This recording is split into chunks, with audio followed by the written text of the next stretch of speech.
करो करो रे मलिनिया सिंगार माई के, करो करो रे मलिनिया सिंगार माई के। आवत है डोलिया कहार माई के, आवत है डोलिया कहार माई के। करो करो रे मलिनिया सिंगार माई के, करो करो रे मलिनिया सिंगार माई के। टिकवा पहनाई दा माई के नथिया पहिराई दा, टिकवा पहिराई दा माई के नथिया पहिराई दा।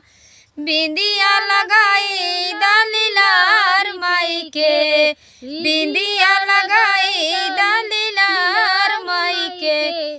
करो करो रे मलिनिया सिंगार माई के, करो करो रे मलिनिया सिंगार माई के।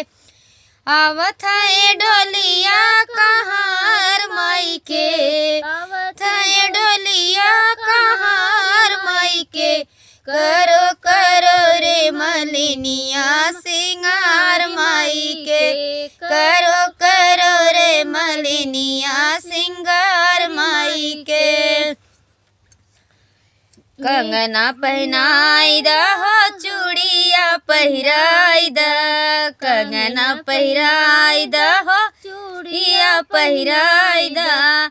मेहंदी लगाई दा चटकार माई के, मेहंदी लगाई दा चटकार माई के। करो करो रे मलिनिया सिंगार माई के, करो करो रे मलिनिया सिंगार माई के। आवत है डोलिया कहार माई के, आवत है डोलिया कहार माई के। करो करो रे मलिनिया सिंगार माई के, करो करो रे मलिनिया सिंगार माई के। लहंगा पहनाई दा हो चोलिया पहनाई दा, लहंगा पहनाई दा हो चोलिया पहनाई दा। चुनरी ओढ़ाई चटकार माई के, चुनरी ओढ़ाई दा चटकार माई के। करो करो रे मलिनिया सिंगार माई के, करो करो रे मलिनिया सिंगार माई के। आवत है डोलिया कहार माई के, आवत है डोलिया कहार माई के। करो करो रे मलिनिया सिंगार माई के, करो करो रे मलिनिया सिंगार माई के। पैजन पहनाई दा हो बिछुआ पहनाई दा, पैजन पहनाई दा हो बिछुआ पहिराई दा। रंगना लगाई दा चटकार माई के, रंगना लगाई दा चटकार माई के। करो करो रे मलिनिया सिंगार माई के, करो करो रे मलिनिया सिंगार माई के।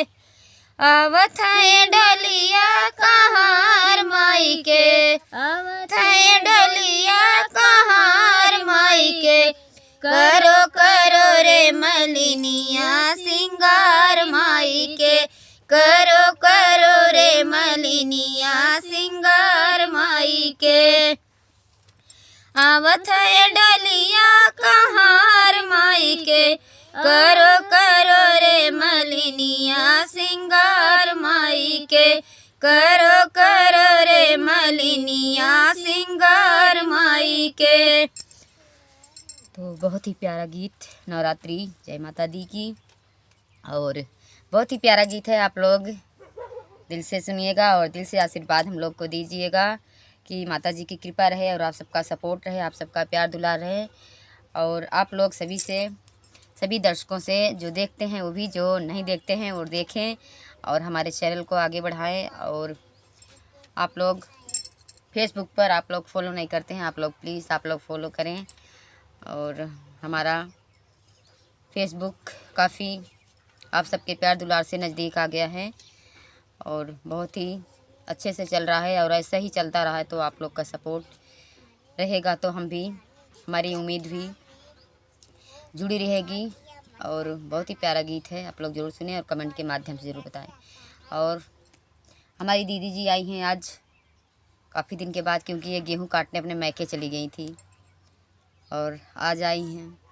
देखिए चेहरे की ब्यूटी हम लोगों का, खेत में काम कर कर के। और अब हो गया है सारा काम, दवाई कटाई, तो बहुत ही प्यारा गीत जाएगा आप लोग के बीच। आप लोग जुड़े रहिएगा, बने रहिएगा। तो मिलते हैं अगले वीडियो में। आप सभी को नमस्कार, प्रणाम, धन्यवाद। नमस्ते नमस्ते कर लो करा हो कहूँ कहूँ। देखिए हमारी दीदी खुश सही वैसे ही हंस हंस के। तो आप लोग हमारे चेहरे पर इसी तरह मुस्कान लाते रहिएगा।